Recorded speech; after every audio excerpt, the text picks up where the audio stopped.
to make sure that promote it in their own community, you know, and that they're just Hey, give us some, do you mind? Sorry. So, I mean, that's not something we really talk about very much, but separate from the messaging and Did you the restart structure of recording? the walks itself, Yeah. it's Just hit pause. how to make sure.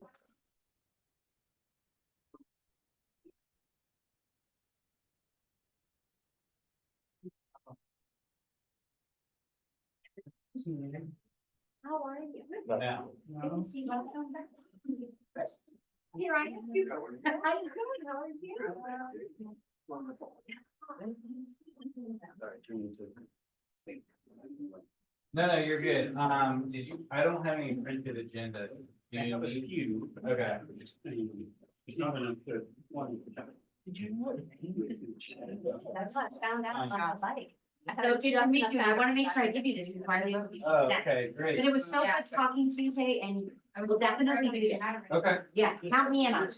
sounds great. Yeah, all right. It's almost like there was I think some. so. Okay, well, I don't wanna get in anyone else's way if they everything has its fault. I don't know. Could have been anything. Could have been anything, I just that, yeah, I don't know, what do you do on Thursday in November? See the rainbow. Oh, I did that. Yeah, I did not, it was, this is this kind of.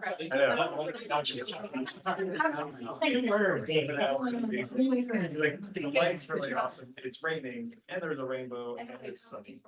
And like, I need to, like, wait, whatever he's got. What's it, towel can use for?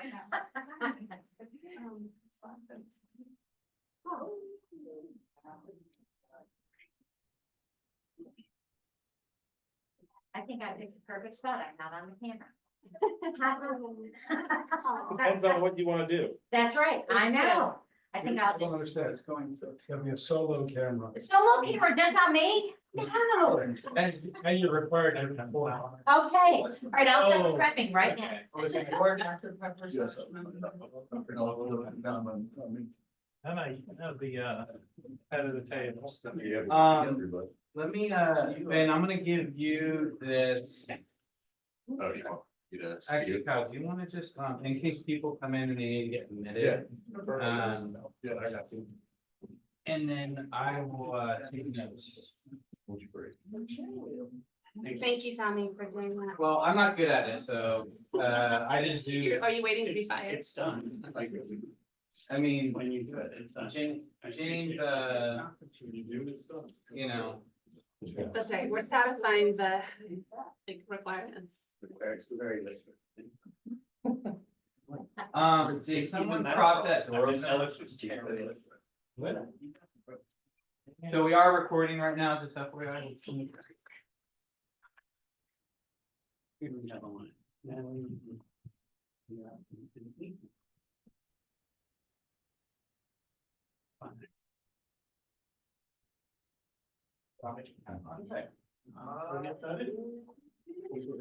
Come in and out, to say please, but thank you everyone for coming.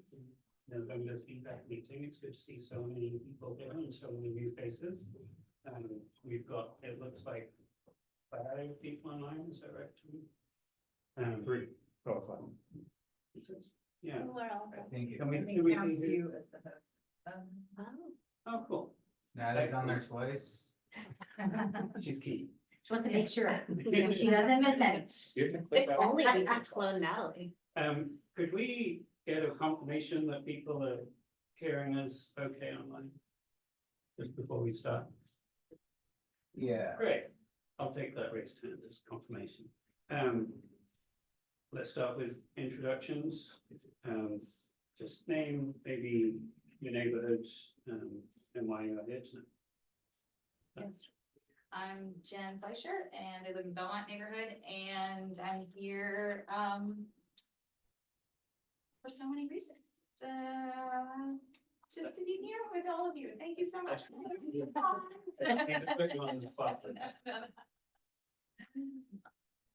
I'm Herb Levy. I live in North Downtown, and I wouldn't know where else to be on the first Thursday. Jeff Cron, Locust Grove. And if anybody here knows how to connect to the city Yes. guest Wi-Fi, come and whisper in my ear. I'll whisper after I introduce. I'm Peter Ohms. I live in Belmont and I'm in the habit of attending. I'm Ben Chambers. I'm the city's transportation planning manager. I also live downtown, so it's not a far walk for me to stay here tonight. And I'm here because, you know, this is where I would be on a Thursday night, just like the rest of you. I'm Matthew Norbush. I'm the new, as of August 1st, trauma medical director at University Hospital, trauma surgeon, and I am here to, in part because of Miss death and the impact that it has had on our hospital and our family there. And in part, or mainly just to show whatever support that I can show to this committee and to offer up whatever I can do to, you know, supportive in sort of initiatives and also to thank you all for all that you've done in terms of injury prevention for, you know, for the city, because it's, you know, this type of committee is I think that the type of thing that everybody who wants to do trauma prevention can come to and say, hey, this is the model for how we do this. Thank you. Thank you so much for being here, and for bringing that lens to our conversation. I'm going to be Higgins, I'm the vice chair of this committee, and also would not be anywhere else on the first Thursday of the month, especially this Thursday. I live in Belmont. I think, we need to, either move them over as panelists, yeah, or, I don't. Right. I'm Kyle Rodland. I am the Safe Routes to School coordinator for the city. So in the town, I live in Belmont.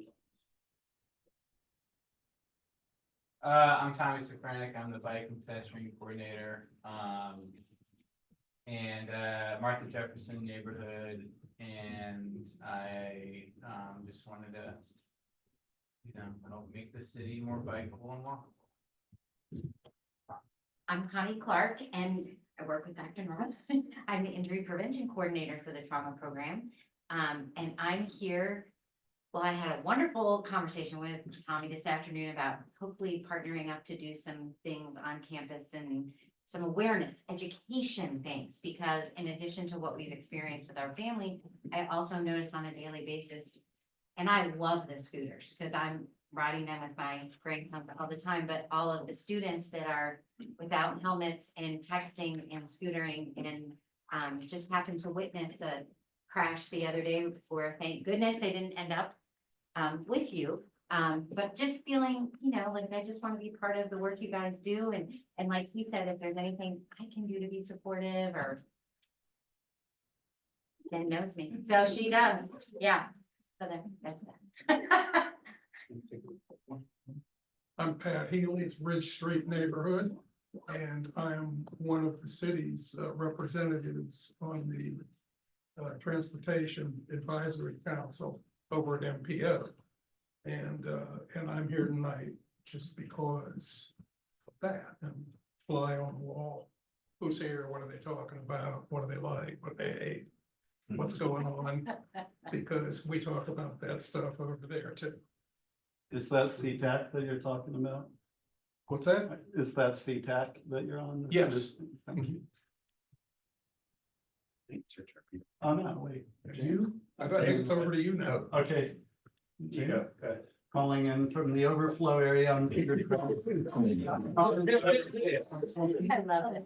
I'm a bike ped park access. Hi, my name's Mike. Not sure what we did for introductions, but I live over in the Belmont neighborhood, and I've been living in Charlottesville for about a year and like 2 months. And since I moved here, I've been biking a lot more. So just interested in learning more about what the city's doing to improve pedestrian and bike infrastructure. And this seems like a good place to start. So. Thanks for coming. I'm James Van Branken, the chair of the committee, also live in Ridge Street. And I'm here because, yeah, that's what I do. let's go online. Let's go to No. Catherine and then- So anybody, I think if they want to be attendees and they don't want to okay, do you want to participate, then- let them know the difference? yeah, so, this Zoom call is set up as a webinar.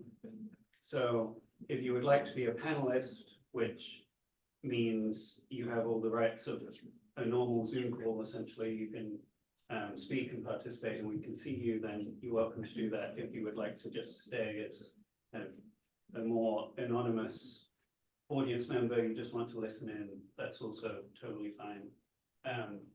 I see a few people have joined to participate, so Stephen, do you want to go ahead and introduce yourself? Stephen Bach. I live in the Little High neighborhood and I ride around town a lot. Thank you. Ethan? Hey, Ethan Tate, live in the lower Martha Jefferson neighborhood close to East High Street and Burnley Moran Elementary School. Father dead and yeah, just interested in this kind of thing. Thanks. Natalie?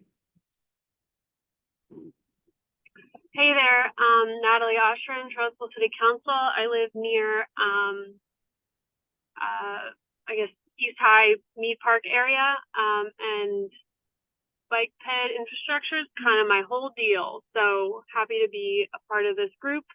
And I will be there momentarily live in person. I'm almost there. see y'all soon.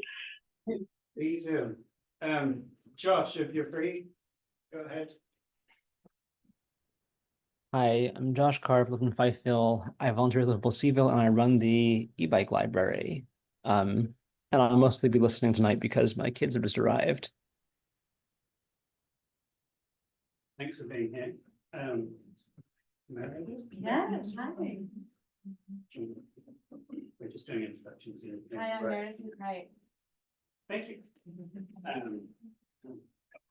That's my son, he's gonna. Welcome. As well. That's, yeah. You know, I think about all this in a good way. Keep coming. We need all the help. We made it, bud. Oh my gosh. This is. Oh, okay, we got the whole bag. Guys. Oh my goodness. Oh, I'm so glad to meet, I work with. I'm Sorry. kind of- Don't worry, this is great. Nice to meet you. Well, how wonderful. It's very fantastic. Thank you all for coming. First order of business, just approval of today's agenda and last month's meeting minutes. If anyone has anything to say, then say it now or forever hold your peace. Lovely. Next up is public comment. Has anyone come here today to say anything to the committee? No, other than I just wanted to help, and nothing big like that, just I wanted to be a partner. There you go. Thank you. Yeah. Okay. Next up is a section to respond to the staff updates. Kyle, Tommy, and Ben have provided written staff updates on various city projects that are going on. I hope people had a chance to read through them.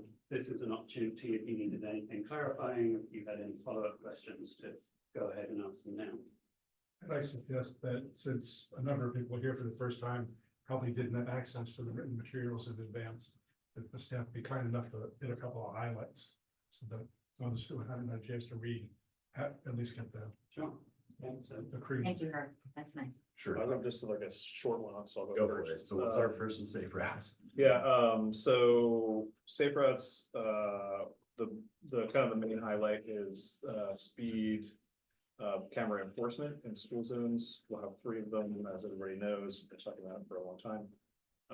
And there's actually a timeline, things are progressing, so in mid-January, they should be installed, the construction should be done. And then after that, they will be kind of working on all the software stuff and how that interacts with the police department and also setting up the warning system. So that first time offenders don't get hit with a monetary fine. So, you know, you can be just let off with a fine and then slow down. And then everything will be ready to go, like mid-February. So that's when everything will be going, and this will be live and active. So that's kind of my short and big update. That's a big update. Yeah. So it was 3, did you say 3? I thought Yeah. there were one, like, 3, there's one at Summit, so Monticello Avenue. There's 2 on Cherry Avenue. So there's one by Buford and then one by Johnson. Do you have any intelligence from Elbron County as far as how things rolled out with their deployment of speed cameras and so on? I haven't been in touch with them. Okay, I'm just curious. I know there was a lot of kerfuffle. Yeah. There was an article about it. Yeah. You Yeah. Lots of I know there've been. angry drivers. It was effective. Yeah, it was effective. Oh, and hydraulic, right? Yeah, yeah. Yeah, Yeah, I'll, that's, I haven't gotten in touch with them about that, and I will. Yeah, And then it'd be I'll, interesting just to know if there's anything we should be aware of. Sorry, you said the 3 locations, maybe you already said this, but when will the rest of the schools get cameras? we're just starting with 3. Oh, there's no plans? It's a pilot. It's a pilot. It's a We need to pilot. see how it actually works before Yeah. I make any expansion plans on it. It could, we could put them in, catch a whole lot out from people and say, we gotta tear them out. This pilot has been terrible and we don't wanna have, 4 Right, other and- locations that we've already committed to at that And the way point, that it so- works is it's with an outside vendor. We're not just putting them in ourselves and managing all the software and hardware and all that kind of stuff. So the vendor comes in and pays for everything. It's their cameras, it's set up. And there's like a fee schedule that they collect the first X amount of dollars, and then everything after that goes to us. So there's contract and legal involved and a whole bunch of stuff. So we're gonna, before we just blanket the whole city in these cameras, just try not to treat that kind of the heavy hitting locations. No You problem. wanna go next? Yeah, just With your updates. briefly, I think for context, for everyone who's new here, you're welcome to leave your email at the end. We can add you to this so you can see these after the fact. And these folks will happily respond to emails if you have questions then. So I know we want to get to the next item, but if you have highlights you want to cover, Tom, go ahead. Yeah, so what did I say? Bike parking? Bike parking, we have a lot of bike racks going in. I think the total number is 45. They've put in over half. 17 are gonna go in front of McGuffey, 15 of which have gone in already. People started using them immediately, like within hours before the concrete was dry. Those bikes are still there. We've got 3 going in. Installations, yes. We've got 3 going in corner there as well for Common House. I don't know if you saw those. So it's not right at Common House. It's like just like a couple 100 feet off. So away from car doors opening them. And then there's a corral over on off Water Street for the farmer's market. And then additional 17 are eventually gonna go in. I don't know if they got to it today, but along Water Street parking garage, between Planter and Street.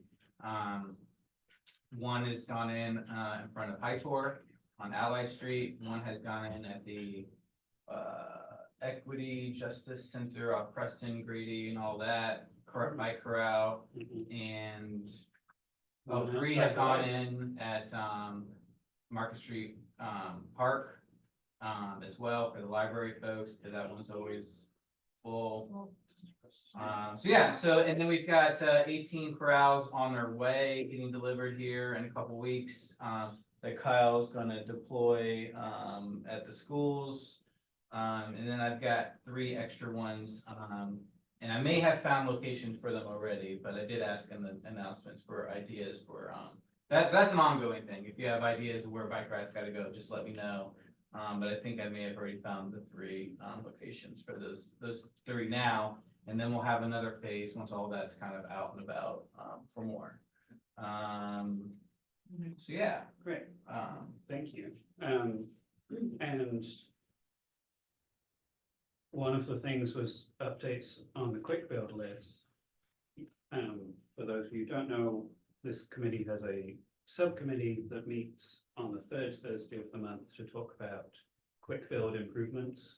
So where junctions have been identified mostly by us at the moment as being too big, the crosswalks too long, the curb is too the curve is too shallow. Things where we can fix it with paint or plastic that we can get on quickly. And I understand that there are 10 of those projects that are in the works for the work order system that will hopefully be coming soon. Do you have an estimate for when they'll happen? oh, I see what you're saying. So yeah, I updated the ones, the 10 that were finally inputted into the Public Works, work order system. I went in there today and saw that they've been from unassigned to a couple have been now assigned to the crews. So, some of them might be happening in a couple weeks. Yeah, That would be huge. right. I can look later, James, to see which ones have been moved to assigned and so forth, but yeah. Josh has just asked if the designs for those are in a document that we can see. Well, most of them are the designs that you guys created, so. Well, I had a question about that because some of the response from staff was like potential improvement, but it wasn't like, yeah, Did you like I just wanted. look at it like in the past hour or so? Oh, no, I did not. So And also I was hoping they would make it into the. So the ones that were entered, I added a little bit more detail Okay. on in just in the past couple hours. Okay, if I could connect to the internet. that would be Right, same here.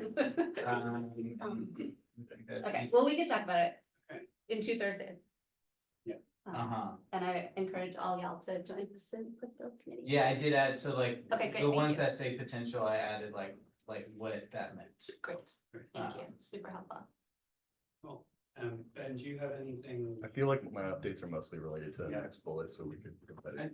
I just have one Tommy question. The Parks and Rec master plan comments link doesn't work for those outside this. I was wondering, I made it open to everybody, but Microsoft is like Lockdown. tricky. Yeah. I'm going to share those comments publicly. Like in a very publicly as I can make it, like social media, like, like I want people to see what I'm saying. So I'll figure out a way to make them more accessible for you guys. But basically, they're asking for comments for the steering committee, which I provided. They're going to formulate a draft plan and come back in December 17th type range to city council with that plan, as well as have an opportunity for the public to comment on that plan. And then come February, they're in front of council again to hopefully like get city council's approval for the now plan after everyone's made comments on it. So my comments had a lot to do about facilities within parks and programming and maintenance and such. If you haven't had a chance to look at the master plan website, just take a look at that. There's a lot of good information in there about connectivity. So yeah, I'll share those in maybe a Google Doc or something that's more accessible. Thank you. Just a quick comment, I appreciated the fact that the Park and Rec status was added to the written comments in advance. There were several things that we've been paying attention to, and now we've got a current sense of where those things are at. Yeah, Like thank the you. Rugby Avenue improvement, for example. Yeah, thank you for adding those. Next, we're going to have an update from Ben. This is following the death of Miss Simine last month. She was crossing Elliott at First Street in a crosswalk when she was hit and killed by a car. I know a lot of you went to the following city council meeting. A lot of people gave comments. I know the city has been very active in its response. So I've asked Ben to give us an update, what's happening. Essentially, where do we go from here? And I'll say as well that when we put this on the agenda, there are two things after it on the agenda, but Yep, I'll throw that. they're less important. So when we put this on, we acknowledge if it takes a whole meeting, that's fine. Okay. So I guess I'll start with, I've been here about 2 years, actually. It's about on the nose 2 years. And I was really proud back in May to come to council and say, we're working on a regional safety action plan right now, and we need a commitment from the city that says what our targets are for reducing injuries and deaths that are related to automobiles. And I was really excited to come to council and say, we should be eliminating deaths on our roadways by 2045. And we should be reducing in half the number of serious injuries at least by 2045. And council bit on that. They thought it was a great idea. That is what we have committed to as a city to get to by 2045. October 3rd, we found out that we've got a lot of work to do. And in my 2 years of being here, I don't think I've seen a response to a death or serious injury caused on our roadway quite like what happened on October 3rd. I was actually out of town when it happened, away from my phone, and that weekend picked up my phone and said, oh, nothing probably happened, but let me check. And saw this crazy amount of outpouring from both staff internally and from the community at large. And I walked in Monday morning knowing that I was walking into a very different world. Immediately, I was pulled into the city manager's office, and the question was, what are we going to do about this? And I have never seen a response from the city that has been that immediate when it comes to deaths and on our roadways. We've had several in my time here, and they've sort of been like, oh, well, it was dark out, or oh, the person was, riding in the wrong lane or something. But there've been excuses why we haven't done things before. But Monday morning when I walked in, there weren't excuses anymore. And the first thing that we said is, what can we do right now? We started immediately that Monday morning trying to come up with a design that we could put on the ground as soon as we possibly could, so that people knew that this was a place that we needed to have a safe crossing. Immediately, we pointed to, people are coming down that hill pretty damn fast. What can we do to make that not the case? Well, they're really large lanes. We measured out how big the lanes are there, and they were 14, 15 feet in places. We don't need that much capacity for our cars to weave, side to side in a lane. We also want them to be paying more attention, so we want to narrow up those lanes. So that was one of the first things we pointed to. Then we said, well, how do people know to focus on this intersection now? I mean, it's sort of out in the middle of everything, it's visible, but if you're coming up to it and you're not paying too much attention, is there anything to grab your attention so you look for a pedestrian? So we started putting up reflectors. We also have been talking internally about, we need a policy for installing rapid flashing beacons where you're at an uncontrolled intersection or crossing, something that gives people warning that, hey, there's a person here. You might not be looking for him, but there's a person here and they're trying to cross. We've had some success with that in some other places in town, but right now the guidance from the state and feds kind of leaves it up to us to where else we should put them. This was a case where we quickly were like, well, duh, that makes sense as a place where we would need one of those. Let's go ahead and get one of them ordered immediately. So that's going to take a couple months to put into place, but we immediately were on the ball of how are we going to fix this? The other thing that came up pretty quickly is we have this problem all over town. It's not just at uncontrolled crosswalks, it's also at stoplight controlled crosswalks. It's basically anywhere that you have lots of people driving at a speed that is orders of magnitude faster than where people are walking. You have someone walking at a 3 mile per hour speed crossing in an area where people are going 35 miles per hour. There's a conflict there. That conflict becomes even more dangerous with more speed. And as cars get bigger and heavier, it gets even more dangerous with that as well. So the speed for us is a big factor. So immediately we thought, we probably got to do something about speed. How do we lower those speeds across town? It's not just a matter of going through and waving a magic wand and changing the numbers on the sign. There's actually got to be some design changes that we make. How do we roll those out? How do we do it in a way that is maintainable, permanent, enforceable? All these different elements of what factors into a speed limit. So we've started thinking through what does that look like? What phased approach are we gonna have to do in order to make that change happen in the city?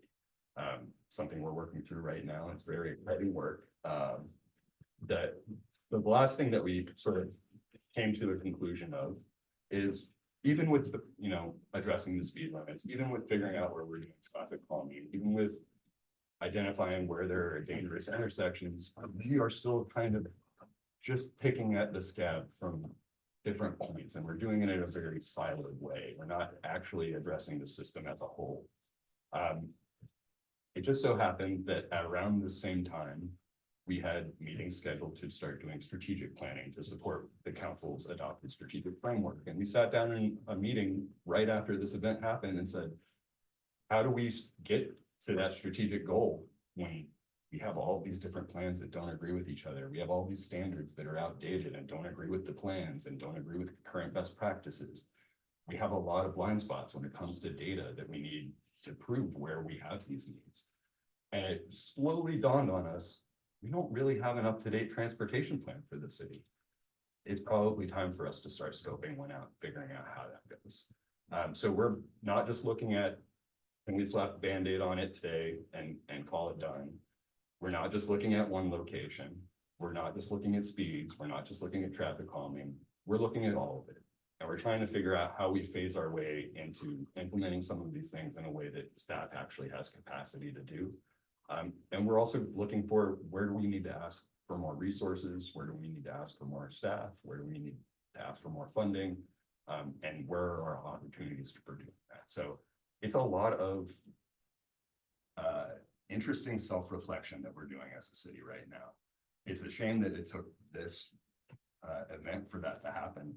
I think it's something that we've sort of been talking about amongst each other as colleagues, as like, hey, I think we do need to start talking about speed limits. Hey, I think we do need to start talking about traffic calming. But this has really been a catalyst for us to say, hey, this is actually the purpose of why we're here, is to make this community safer for everybody to get around. What does that look like? How do we actually do that? And in a way that's not just piecemeal, that's actually thoughtful and considers the feedback of our community and where they're trying to go. It's been a wild month, but also very rewarding. And I think there's going to be a lot of opportunities for this group to contribute and make some pretty positive, serious, sustainable changes to this community. As I said, terrible that it requires this sort of event for us to get there, but there is a sea change happening here, and we have some opportunities to make some good happen. So if you have any questions about where we're going, I might not have the answers yet, but we're going to start working on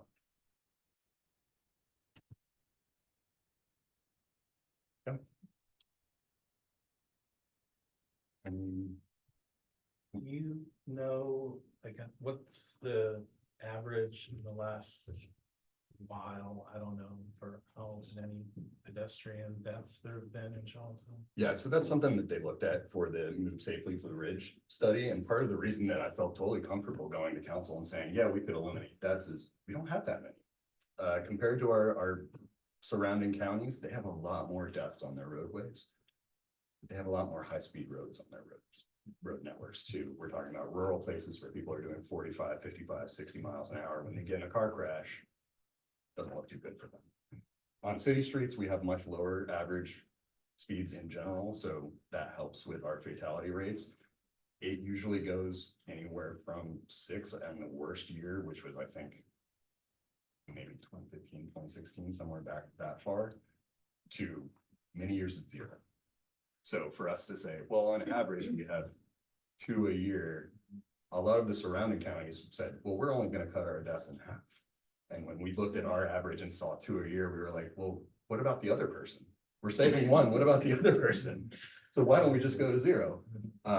So yeah, it's not the worst condition for the city to be in, but it's still something that is fixable and should be fixing it, and we should be addressing. Thank you. That's good to know. I would also just like to comment that 2045, is that? 45 is the target for that plan. Seems a very long way away. Mhm.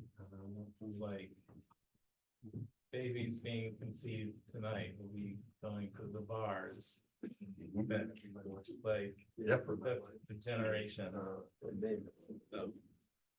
That's my. I would like to jump in, not just, I kind of wanted to follow up on that and say, so if you're talking a couple of years or a couple of people, why does it take 20 years? I mean, we are a small city, which is an incredible thing. There's- In all fairness, I love that we are because we can do good work in a, I don't want to say quicker, but a little bit. Yeah, we do have the benefit of, we're a small community. We don't have a lot of roadway network to deal with. One of the challenges is those two people aren't getting killed in the same spot every year. It's all over the city. It's a lot of different dangerous spots that we're gonna have to address. It's also more of an entire network problem than just one place. So doing that entire network lift and changing sort of the modes that people are using, how they're using them, the speeds that they're using them at. That is kind of a generational shift. That is gonna take a big lift to change the culture in our city, to change how our streets are laid out, because right now they're laid out for a very car-centric network in most places. Yes, but something that's 20 years away is far from aspirational. In fact, for some of us, we won't be here alive in 20 years. Yes, and So an aspirational objective that gets people motivated says in 5 years, this will be in place citywide. Now, we might not achieve that, but 5 years gets us running and 20 years gets us dozing.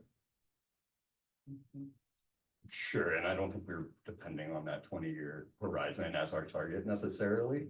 I think staff here, our target is, we don't want to see this again. We don't want this on our desk again. We're done with this. That's clear, and I'm sorry if I gave any implication otherwise, but I think to light a fire, we need to put some kindling on the fire and start off right away with flame. I think we're gonna think through a little bit of what we're gonna do with that flame as well before we start a bonfire. So there's gonna be some thinking that happens over this winter of trying to frame up. What are we doing in the short term? What are we doing in the medium term? What are we doing in the long term? And that long term is sort of feeding into what is our comprehensive transportation plan gonna need to look like? This is the work that we're gonna be doing over the next year, is defining what those different phases are gonna look like of addressing the problem. Yeah, it is gonna take a little bit of time, but we are actually pretty motivated to get it done. And the overflow back there has, he's been, yeah. Yeah, sorry. So personally, I understand that, 20-year horizon. I think it does make sense to have that be the whole problem. It takes a while to solve. And keep people from dozing by keeping things moving and having milestones and having stuff done. But it's a heavy lift, and there's gonna be need to be a commitment to resources that is not at all like what we've seen from the city. And it's all love here, but this is a group that has spent hundreds of hours on projects that we just got canceled. Right, we're not seeing projects like rolling out apart from the quick builds. We're actually seeing like projects that we thought were gonna be in that 20-year cycle, now being told, yeah, back to the drawing board, it's negative time. So this is not a harsh thing on you, Ben. I mean, I know that people here are doing like hard work, but the plan that we need to have, I think is like the how. How are we going to make these, good things happen and have a schedule to have them be like, okay, year one, we've got projects 1 through 7 done and have like measurable actual progress. Yeah, I think some of what you're talking about is some of the discussion that we're talking about during that scoping of the comprehensive plan, because there is a lot of the how that is not necessarily something that needs to go into a public plan. It's more of a staff directed, this is how we're going to get it done. This is the implementation measures. And a lot of that is stuff related to quick builds. Right. We're having conversations about what does quick builds, like how does that roll out? And how do we not just roll out a bunch of plastic on the streets, but how do we maintain it? And how do we replace it with permanent stuff?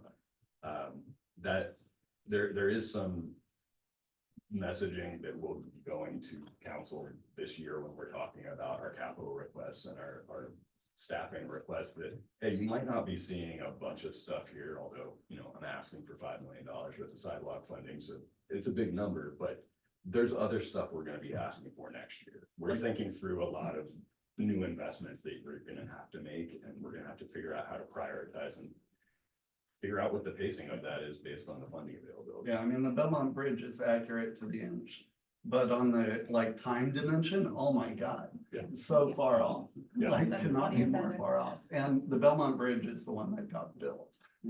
So, yeah, like, you gotta be more real with that time. We've got some people online. Sure to speak.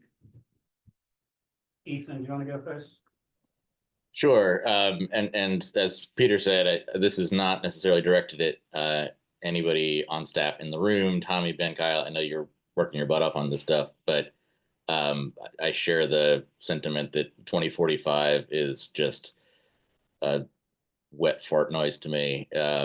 It seems like we can be doing a lot more, a lot faster, and if that's just a marketing messaging change that needs to be made, then I think that needs to be made swiftly. But I guess my question is, who do we have to annoy as advocates in the community to make it move faster? Is that council? Is that the city manager? Is that somebody else at Public Works? You know, what does that look like on a political level, frankly? So I'll give you a couple things here. There's something that was announced at the last council meeting. We are looking to spend some money urgently on making some fixes at pedestrian crossings. And that's something we're working through right now, and it's with sort of year-end surplus kind of funds that we're going to be using to do that. So we're actively talking about how we can move quickly today. So please don't annoy me too much on that. We are going to try to move quickly, but when it comes to additional resources for this problem, I think right now, probably talking with your counselors is probably, sorry, it's Natalie, but that's probably the people you should be talking to. Otherwise, you know, city staff internally, including the city manager's office, is trying to work through this problem and give you a better answer for this. But, you know, it's been a month since we've really kicked into this high gear, and we're still trying to work through what those resources are going to require. So are you using some of those quick funds for what happened in October, or?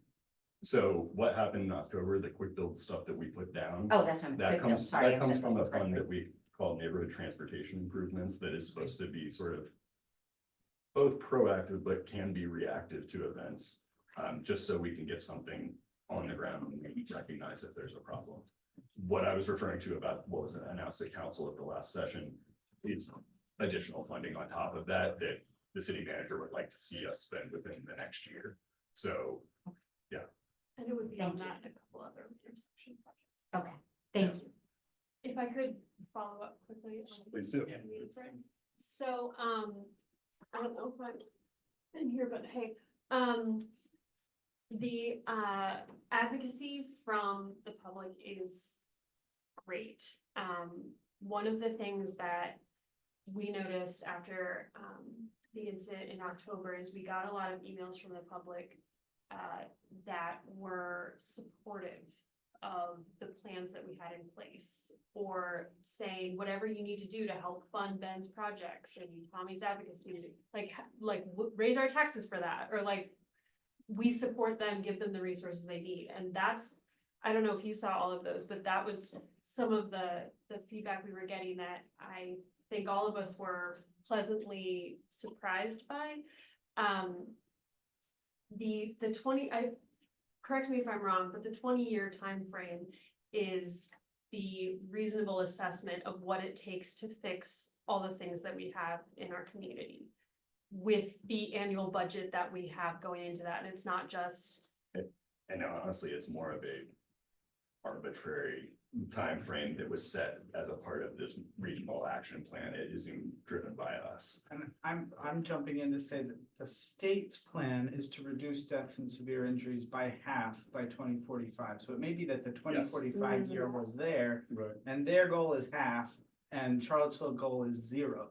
So looking at it that way, it's way more aggressive. Yeah, we're way better. But if you're just thinking, we're gonna wait 21 years and then do it, then yeah. Yeah. So that's a tricky messaging bit. Well, so Peter's suggestion of having milestones is great, and one of the things that we have as the city as a whole, which we didn't have before, was people in place to do these sorts of things. When October 3rd, there wasn't no one there to respond. You know, we already had, this organization already existed. Ben's already working on things, has lists to prioritize. We didn't start from 0 at a place where, oh, now we have to go hire someone to take care of this, and now we have to raise funds for this. We already had resources and people dedicated to solving these problems, which is great, and gives me hope that we are making, well, you look around and you see there are things being built. We are making progress. It's not just hope, but hope that we will achieve these milestones faster than, you know, we can under promise, over deliver a little bit here. This gives us the leeway for that, and then hitting milestones along the way keeps that momentum going.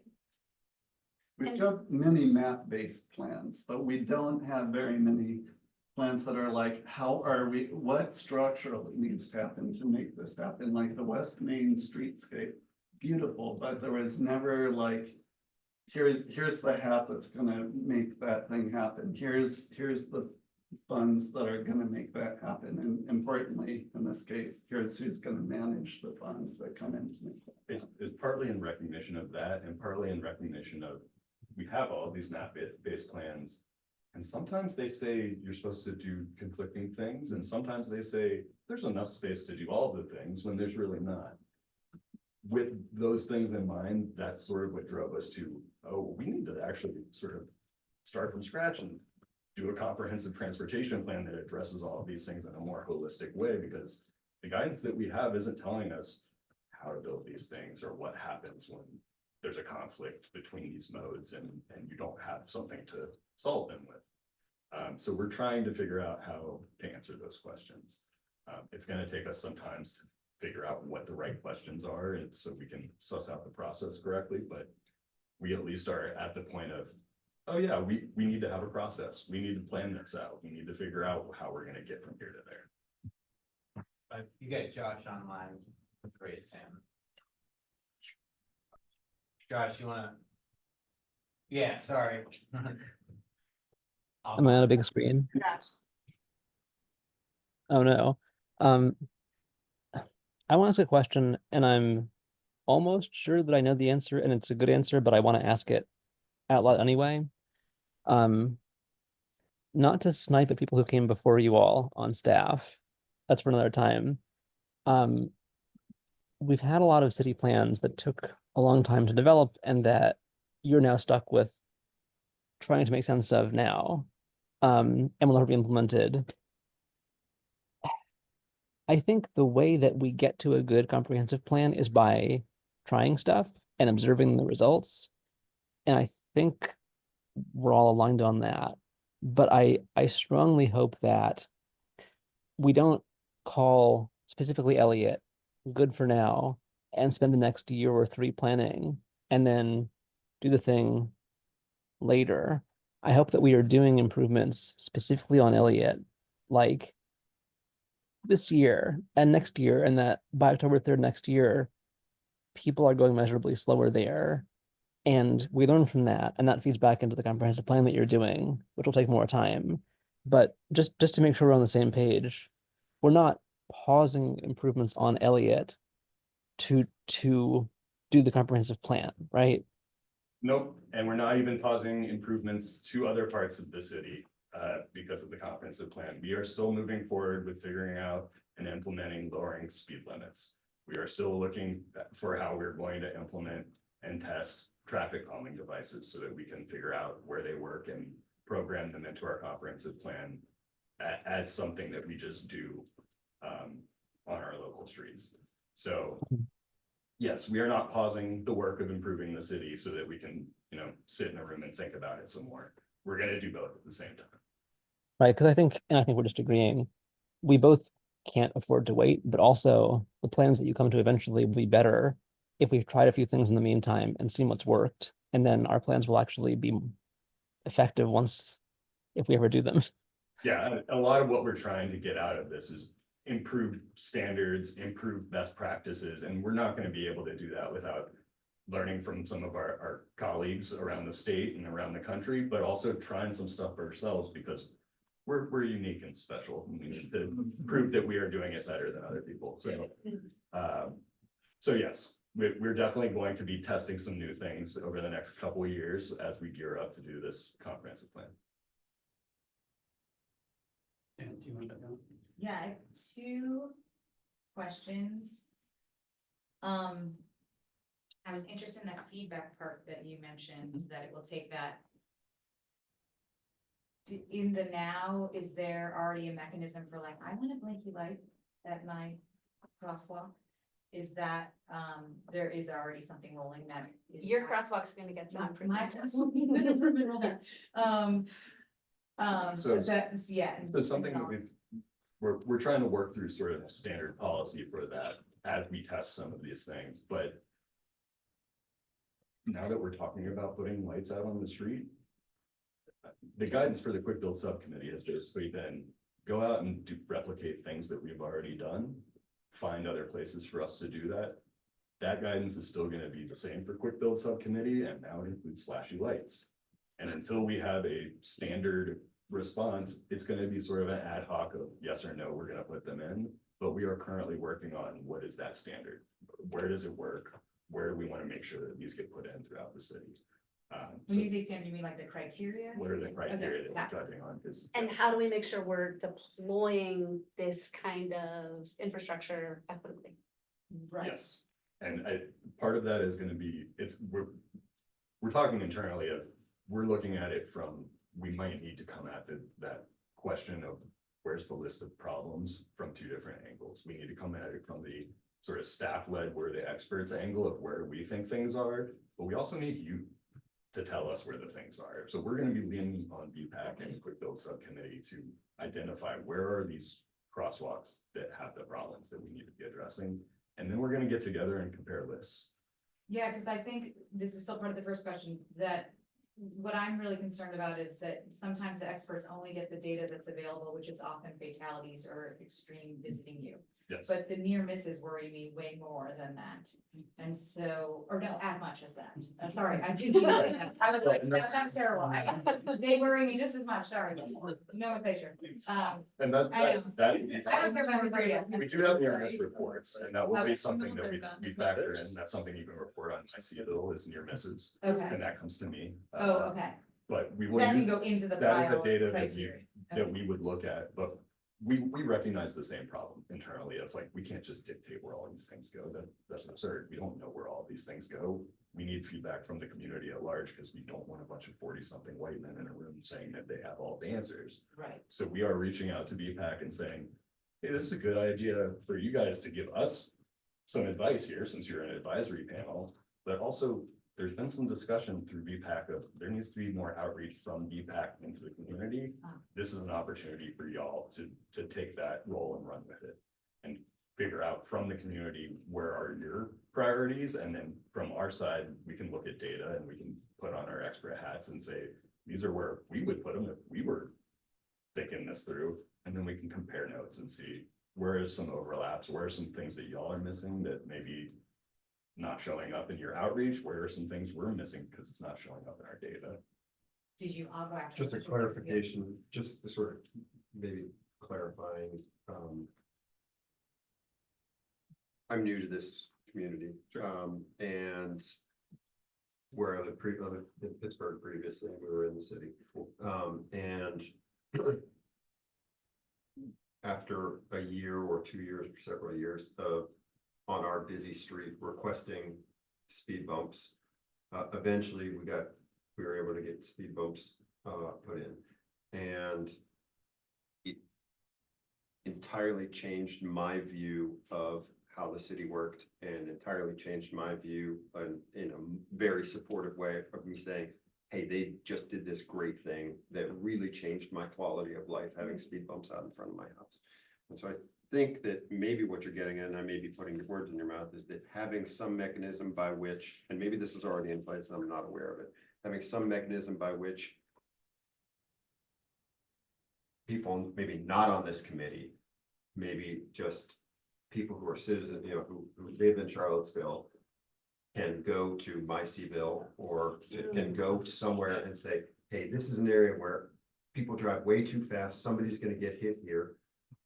Or my kids can't safely be on this, you know, on this road. Some mechanism through which they can call your attention to these areas that maybe are blind to us, maybe are blind to you, might be a mechanism by which you can, and I think that'll gain quite a bit of, if you do something like that, if for every time that you respond to somebody's request, and it's not gonna be every time, and you can't put a, you know, speed bumps in at every place or do whatever at every place, but every time that you do that, that's 20, 30 people who say, hey, the city really responded to this and is actively trying to make this better. So I'll respond on a couple points there.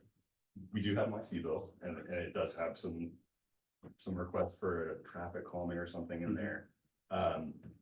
We tend to get the same requests from the same people over and over again, even after they've been told, no, that's not a great idea to put what you're asking for there. We end up getting a lot of squeaky wheels, which ends up being not effective outreach for us, just passively collecting requests from people. We want to both be responsive to the community, which is part of what we're hoping to use BPAC to do, is be that sort of voice of the community. But we also want to be proactive and identify the places that we already know are problems. You know, I don't know that I need a whole lot of emails telling me that something is a problem. There are some pretty obvious places that we need to start with in the city, and making sure that those obvious places are obvious to me, but also to you. That's sort of what we're working through now. Building up to how do we get this just robust feedback from the community, something I think we're still working through. We've had some challenges with that in the past of making sure that it is balanced and not, you know, overrun by any one personality. Tends to be an issue with feedback here. But yeah, it's an issue we are still working through, is figuring out how does that feedback mechanism. So much of what you're doing though is trying to gain public support, right? I imagine that's a big part of what you're trying to do. So can I add a couple things here? Yeah. Number one, this process is working to some extent. Kyle, Safe Routes to School, has identified several quick build projects that have turned into real concrete projects as of like the past couple weeks. You can see those on like social media, which is not always the best medium to share, but that's a great like win. Specifically at Shamrock near Johnson Elementary School, we've got a bunch of bump outs going in. So I totally agree with you that we need to do better at like showing our wins. And we're trying to do that. So if this group has better ideas to showcase some of those projects that have gone in like within the past couple weeks, that citizens on those streets have been asking for, let us know. But we've tried to do that to some extent. The other thing about flashing lights, we can have a system, we can have a criteria, but it's all about money. The reason why we need to have a criteria is because there's only so much money. We can't put them everywhere. If we have more money, we can open up that criteria a little bit more. So think about ways that we could like maybe get more money.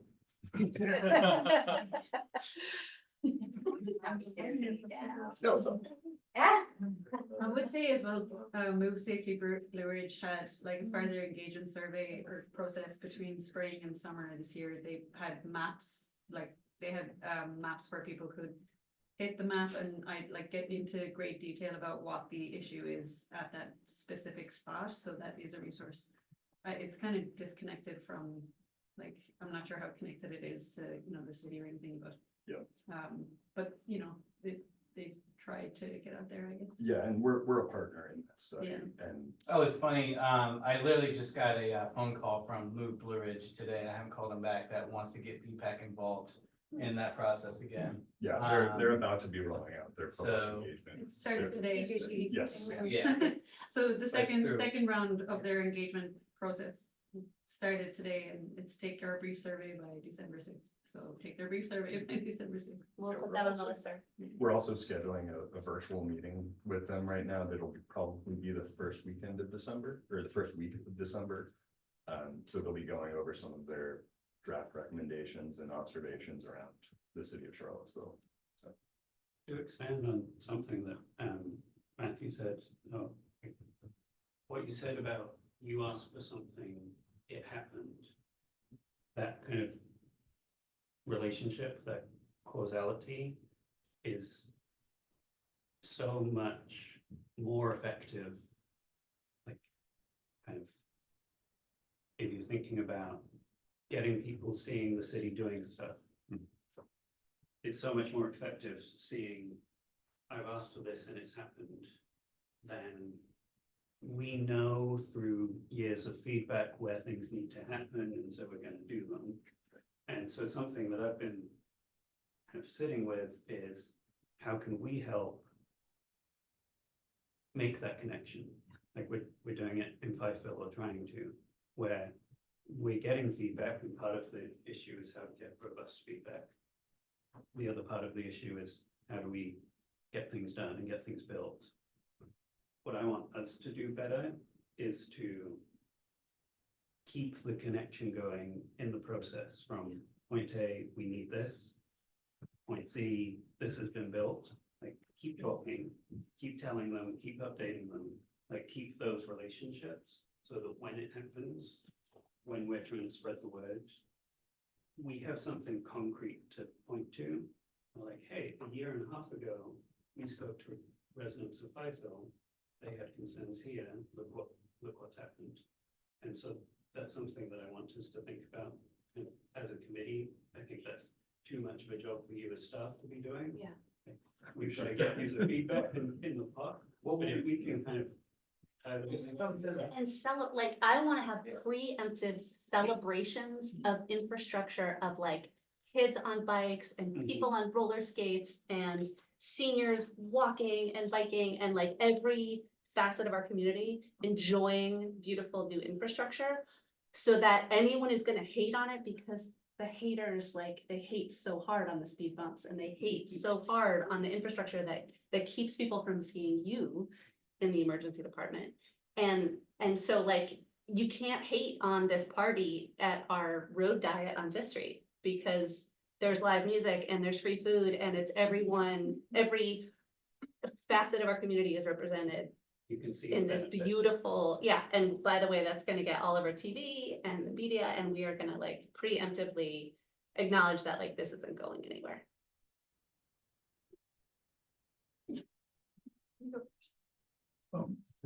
Yeah, I would like to back up what I've heard here. Citizenship 101 is that your access is the politician. There are 5 people in this building that you have direct leverage with. Everybody else goes to work every day and does precisely what they do. And so that's where you start.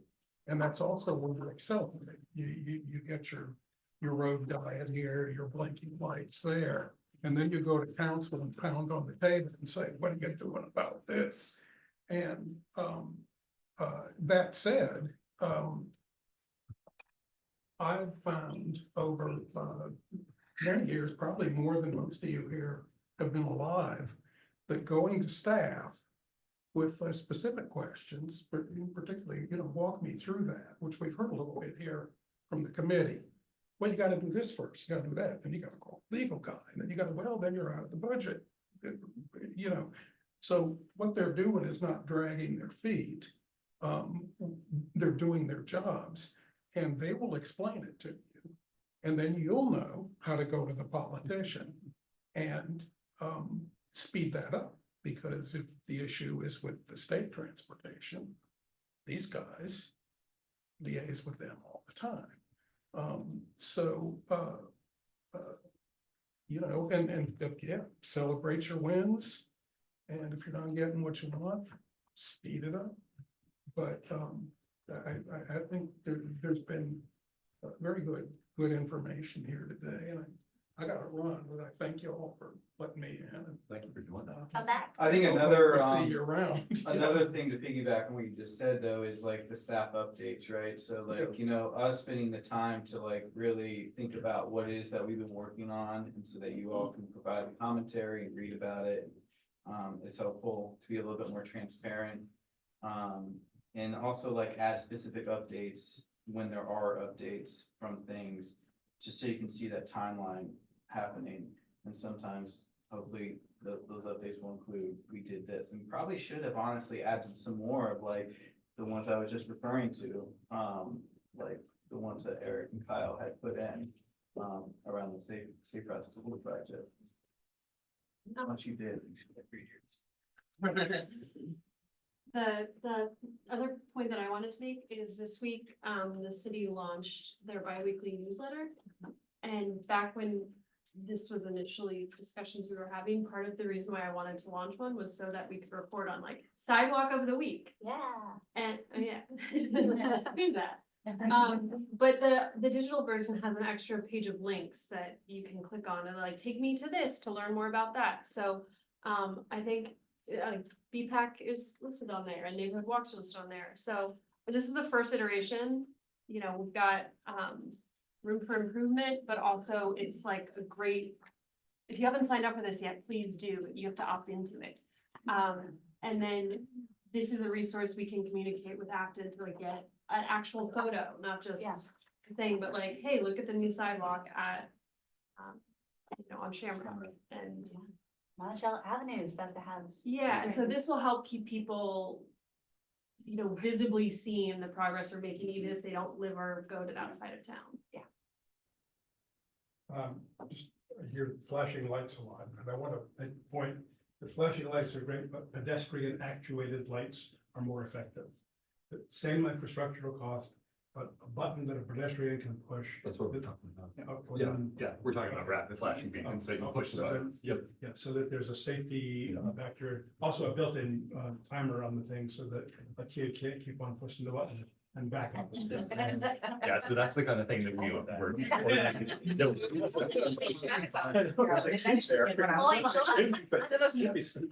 So that's where I category shift and stuff in with the budget, right? So one of the reasons why people are paying attention to Elliott as they should is because the pedestrian in question was just unimpeachable, right? It was, but Elliott has been like a top 5 priority for a long time. It's not like we don't know where the problems are. It's how to solve them in a way that the city can like swallow. That's sort of the problem. And I super applaud like saying like, let's not do a $20 million streetscape. Let's find something that'll actually just solve the problem that we have. And so that just connects like, yeah, so quick build, win, use the street folks.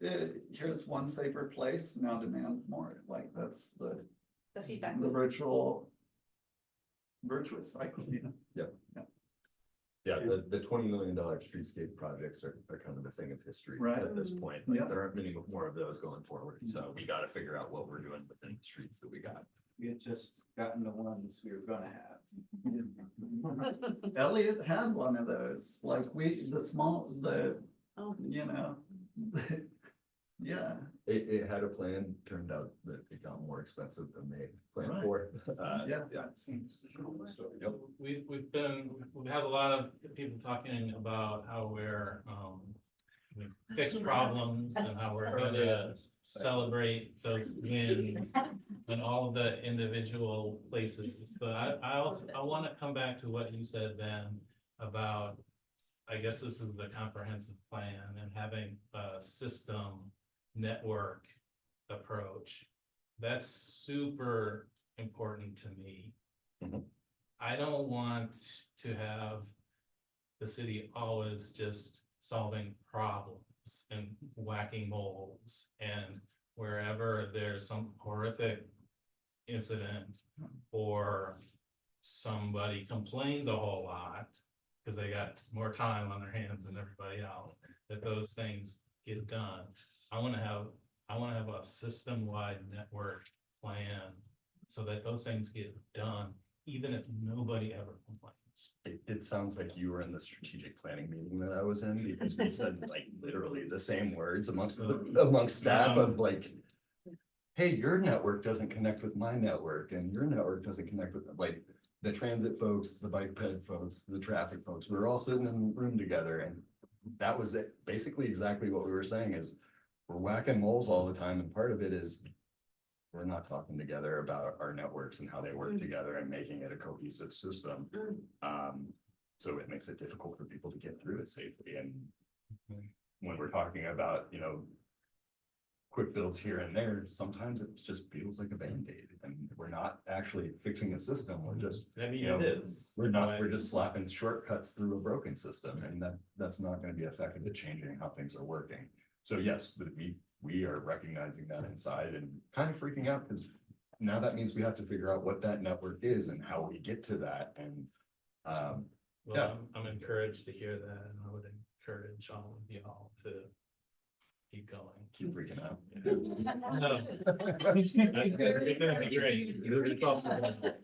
We got a question. Yeah, Jen, sort of question, and then we'll go to Ethan. Oh, okay. Okay. So system dynamics people are firms that you can hire to fix your system. So just saying, if we're gonna put a ton of money into platform marketing, which I would recommend, like proper money, like I love your newsletter. It is adorable. It is not read very much yet. We hope a lot of people will, but like proper marketing is never funded for those kind of things. Like 2 days I just Googled it, like, you got it in one. Yeah, go ahead. Well, I guess I made the mistake of going to the city website to look. That's terrible idea. It's worth a Google. It's just but no one ever pays for proper marketing, like a proper firm, to actually, like, the people who pay people to sell stuff, like that kind of thing. So yes, can we put that in, those two things in the front, so that can continue to live and really get the word out about the victories? Because I'm concerned that, where it seems that a lot of things fall short is the accountability over time. So it's worrying me that all of y'all might get different jobs soon because of something that is unforeseen right now. And like we all will have a job.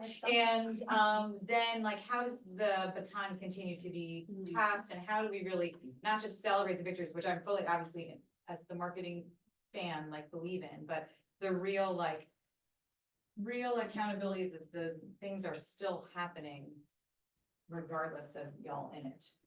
Like, is that built into the, It's gotta be, right? I mean, I suppose so. I mean, Well, that's the something I, transportation plan that Ben's talking about, I don't know that we haven't talked, I mean, we're still so high in the sky right now, but I mean, like, it's gonna talk a lot about like those things. You know, like what happens if Ben were to leave, or if Tommy were to leave, or Kyle were to leave, like it's gonna, like, that's probably why we're excited about the existence of it, because these maybe tensions between departments will hopefully not matter, because we've got this plan that we can refer to, or we've got some folks who are really passionate about this and other folks passionate about this, but it's the plan that's gonna like steer us in the right direction. Yeah. the other thing I'll say to that is, you know, that issue has come up for us several times.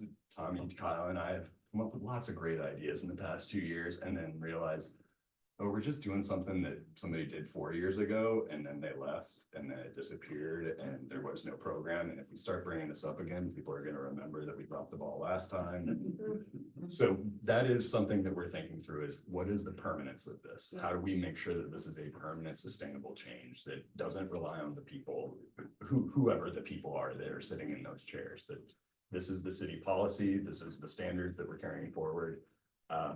We have some stuff in place that's been pretty sticky and has been around for years. Standards and design manual have been telling us what to do since 2018, and nobody's gone back and changed it, and it has carried on no matter who is in engineering. It is not a dying document, that's for sure. It is continuing to live, and it doesn't really matter who is sitting in that seat.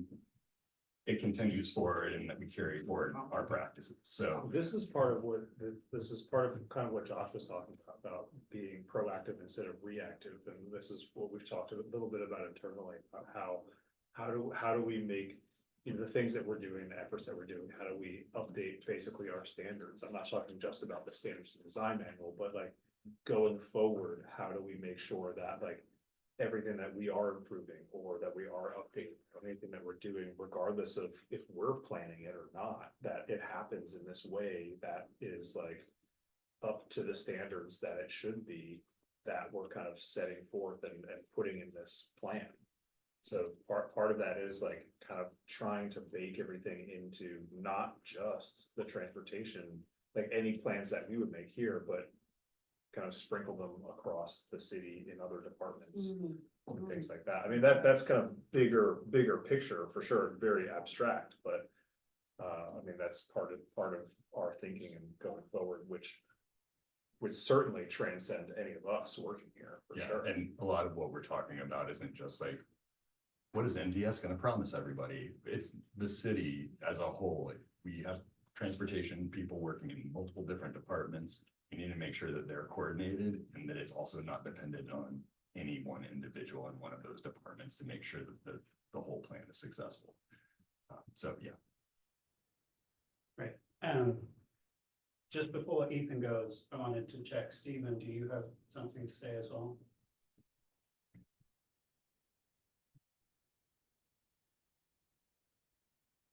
Well, I do, but I'm gonna, pass, okay?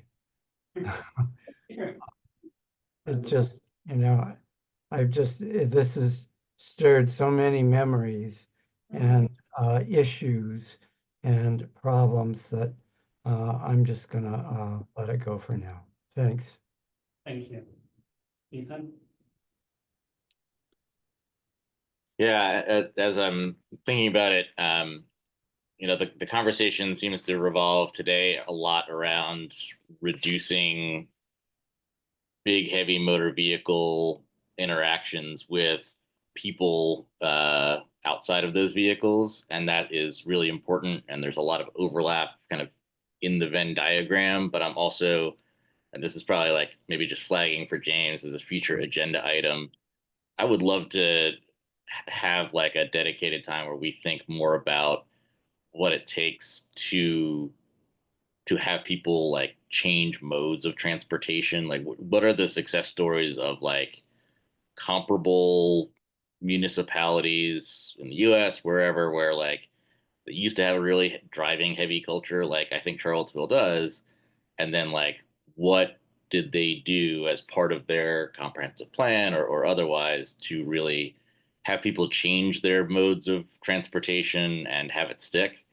Because I feel like that's a very related but also slightly adjacent topic that I think we as BPAC can kind of maybe focus some of our energies on as well. Leave the vehicle stuff and vehicle speed limits and all that to other folks. But I just feel like, you know, if people are taking buses and buses are reliable, if people have access to e-bikes and can navigate the hills, you know, there's so many different things that reduce the number of motor vehicle and non-vehicle interactions that are part of it, but separate from the conversation we've had today. So I'm not sure if that's like a guest speaker or what that looks like, but I think that's part of the conversation.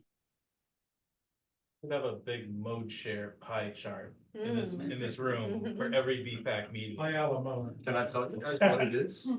Because I can rattle some numbers for Yeah. you. So, because I just looked this up earlier this week. What percentage do you think people drive alone to getting to work in Charlottesville? 84. No, 99, yeah. no. You can't say no, you have to Not say. really. Higher or lower? If it's Charlottesville residents, it's very different than. Right. city. Our If it's Are you talking to Charlotte residents or people who work in Charlottesville? I'm talking about Charlottesville residents, which you all are. How many of your fellow residents are driving alone to work every day? 75%. You're the closest. It's 54%. The state average is 70%. What's the percentage of people who are walking? A lot. 20%. Yeah, it's about 14%. That's 6 times higher than the state average. We walk a lot here. Biking, much lower.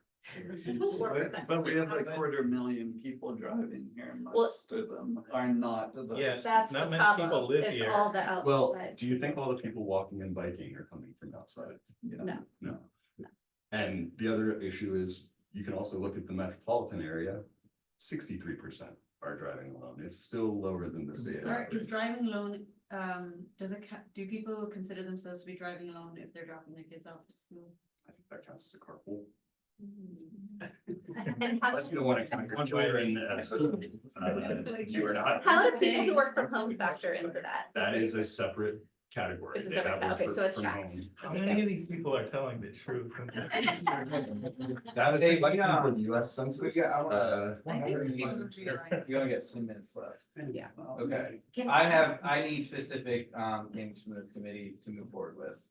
All right, have we had enough discussion on this topic? I think we have so much more to do over the next few Right, months, so we're right. gonna talk a lot about this stuff, but. Specifically, if I want to hear, I was gonna finish with this, but we can go to Tommy. Could you be thinking, like, what do you need from us in the next, like, month, 2 months? Yeah, and Three, thinking of how I can like, get help from y'all, Like, tell us absolutely. what's next. Yeah. What should we look for? I think the next thing that I'm gonna be commissioning the quick build subcommittee to do is start identifying non-signalized intersections where there are crosswalks today that we need to beef up and make safer. Yeah. Cool. I would just like to put in there too, that while we have a ton of walkers, from my standpoint and my job, I would love to educate them to put those doggone phones away so that there will be less incidents of them walking and not paying attention and cars almost hitting them. We should tell the driver to put the phones. Drivers are all our worst problem. But to be honest with you, it's all of it, because I'm out walking around and I'm always like, oh my gosh, you're about to get it, stop looking at, put your phone down. You're not even paying attention, you're walking right out on the road. It's everybody. It is. So, I was gonna Yeah, bring what- this what up. do you need? One of those, so just, so on that note, like Ethan mentioned, large car interactions with pedestrians, to me, it's distracted driving. And when we get towards Bike Month, I think that we did a lot of great things this past Bike Month. To get people out biking, I think that we can have a conversation about how we can like reach non-bikers Yeah. to like be safe drivers. And it's one of the ways to do that is to get more people out walking with us and biking with us, because when you become a walker and biker, you start to realize all those people who are distracted, either in the car or not, because you're at foot level or whatever it is, you know, when you're in a car, you're in your box, you're unaware of your surroundings, I think. So, we can put that on the agenda item as we get closer to bike. We have a So- great program at UVA called Behind the Scenes. It's all about distracted driving. That we work with our trauma surgeons. Love to like offer that Great. as something too. Let's do it. Yeah.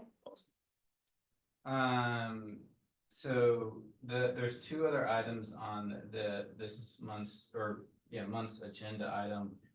Number 1 was this easy routes. You know, we're trying to identify these different routes that can go through our community safely on low stress roads. So we've identified a couple routes that you all have the opportunity to provide some comments on. Some of you have, the links are on the agenda if you want to go back and provide information there. But the idea is for this to live on a website that people can access. And then eventually also, these routes will have like literal signage along them as well to promote biking in our community, safe biking in our community, and so forth. But the other item on our agenda is like branding, marketing, a website. For a while now, there's been a group of us trying to work on this project called Bike Seville that Stephen was a part of a group a number of years ago. to kind of create a logo, create a social media, and now we've got some folks working on that, doing a great job. I've recently thought that instead of Bike Seville, we should be talking more about Bike Walk Seville and having a website, that would be under that URL, and that would be kind of like where we're focusing people on. I have reasons for this, but I'd like to hear what people have to say. So, can I check, how much of that has to be today, this month? Oh, not necessarily, yeah. Cause I wanna have that discussion. But we Yeah. have 6 minutes left and I wanna do it justice, but I also don't wanna hold up you and your work. We are behind schedule on the website.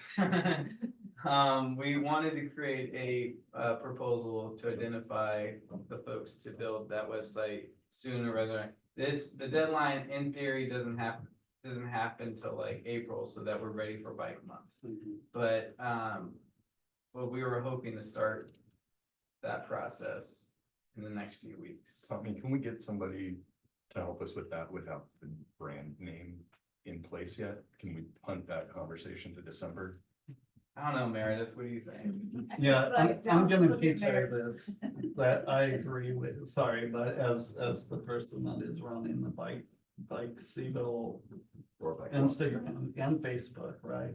Let's do it all at once, let's do it right, like, yes, let's have a fulsome discussion about whether it's bike walk. That doesn't mean we need to hold off on putting the website together, but I completely agree, it's not a. Well, it does mean holding off. We have to know what the proposal is gonna be. I can't write a proposal But without knowing. Yeah, we don't even have a proposal though, like, hold off on like filling in that line. We know the rest of what the website's gonna be about. So like a placeholder logo name, but then everything else can be fleshed out? Yeah, I need more than just a thumbs up to say like, okay, it's the Facebook group isn't Bike Seville anymore, now it's Bike Walk Seville, right? Like. Yeah, that's a conversation. Well, yeah, no, that's a conversation. okay. I thought I remember you giving the approval for this. Yeah, I via mean, it's email. my idea, but. Right. I understand, I feel. That needs to be a good discussion, and I don't think now is the time, so let's do it next. Yeah, let's write up a proposal that's based on what we do know, Tommy, and we know most of it, and fill in that line. Thank you. I don't think it changes that much, you're just gonna have additional content about. Right. Yeah. But we don't know if we will. That's my Or point. not, Yeah, but like. but the differential between It's the what same we've. concept, right? It's resources for safe routes. Yeah. Maybe you also have safe walking routes. I think one of the reasons why we wanted to bring this to the table is because that you all wanted to go out to the communities with a table and tent with BPAC branding. I wanted to have something that said bike walk. So I didn't have to buy a BPAC and a bike walk. I could just buy one thing. Right. And so when you guys go out to the community, you're kind of under that umbrella, literally. Wouldn't that be a umbrella? Cause I don't want two umbrellas. We also, this is a cooperation with the county and the TPDC and Right. even our Yeah. environmental council, so we want to be able to use that resource in multiple ways and not just necessarily be. But you would be covered. Feedback is under the umbrella, not over the umbrella. So And there's not too. just like straw poll, does anybody think that's a bad idea or have reservations? Okay, I think it opened the can of worms, okay. but I'm not a huge deal. I'm not gonna waste meeting time working with them, so. What are the words they're talking about? These are the only, I mean, yeah, go ahead. Umbrella worms. An open and umbrella words. What does WebMD say about umbrella words? Well, They're so we're bad. on this topic right now. Ethan asked sent an email to James and I asked, and I think maybe Guinevere about Halloween and having this epiphany about like a bunch of people are walking. We should be like making sure they're doing it safely and promote, this organization's efforts. I just ordered a whole bunch of lights for the grand illumination so that when you guys are at your table, you can hand out lights to people, including the snap bracelets that say BPAC on them. So yes, Ethan, there is a budget, for stuff like that. I didn't wanna buy the kind that Ethan suggested because those are disposable and I'm not a big fan of like Yeah. throwing stuff in the trash. So these are things that like won't do that. And I thought it was a clever way at the grand illumination to have lights from BPAC as it's getting darker out and so forth. But again, that says BPAC. I'm curious in the next minute of this meeting, anyway, maybe we won't. Like, but seriously, like the rationale is very strong for having this. It's like quite the mouthful to say, hey, we're from the Bike and Pedestrian Advisory Committee. That's not exactly the most brandable thing, and We also don't want to, I mean, I think we want to promote this group and have as many people who want to learn and get engaged as possible. But that's not for everybody. Biking and walking hopefully is. exactly, that's my point, you know, think about it. Last for a straw poll, Yeah. I think only Josh and I raised our hands with concerns. I think we should still have the discussion. If it's necessary to like go forward with something, let's go forward with bike walks eval. I'm completely fine with you all ignoring my concerns. I just want to know what the concerns are. I can wait. I'm patient. I just, So why don't y'all get Connor and I'll get buy back? you a beer at Design. There you go. Let's keep the conversation going. Off the live stream. Thank you. We don't need to have necessarily an agenda item next time, but we will not move forward without hearing everybody's feedback. How about that? Cool. Yeah. Good, thank you. So we're almost done. For those of you here who aren't on our email list, I think there was something going around. Yeah, please sign up. And we'll add you It's a to the Google group, group. so you can set how many emails you want to get. And if anybody is on the email list, I sent out the Seville Scoop sign up link. Oh, great, great. Thank you. It is very Googleable. That's what I got, is Google. I got the sign up, I just thought I could find the actual newsletter. Oh, got it. Because it says on the. It was on social media. It says soon coming. Oh, that's where we saw that. You don't even know. Okay, thank you, everyone. We are adjourned. Can we have an announcement really fast? Oh, yes. Sorry, just. We're not adjourned. James and I will be at the Rose Hill Neighborhood Association meeting next week. We're on their agenda to hear feedback from them around what's happening in that particular part of the city that is not represented on this committee. And I'm in conversation with the executive director of FAR about getting to hear from residents that are represented by that organization to make sure that we are hearing from people we don't always hear from. So more to say on that, and we're still trying to have a meeting, so. I think one last announcement. Tommy, where's our walk this week? We're walking the 10th and Page neighborhood on Sunday at 2 p.m. And we're gonna meet at Lugo, McGinnis Academy. There is a bike rack there too, Staples. But it's right next to Trailblazer, which has, more bike parking. And we are heading now as an optional thing, to the tea bazaar where Peter is booked at the table. Peter? Yes. Is the table from 7? Yeah, but we can shop. We can shop it online, great. So everyone is welcome, no one is obligated. Stop recording now? Sorry, one last thing. Uh-huh. Our quick build subcommittee, which got a lot of airtime tonight, is meeting in 2 Thursdays. And if you would like to be a part of that committee, we'd love for you to join us. And where?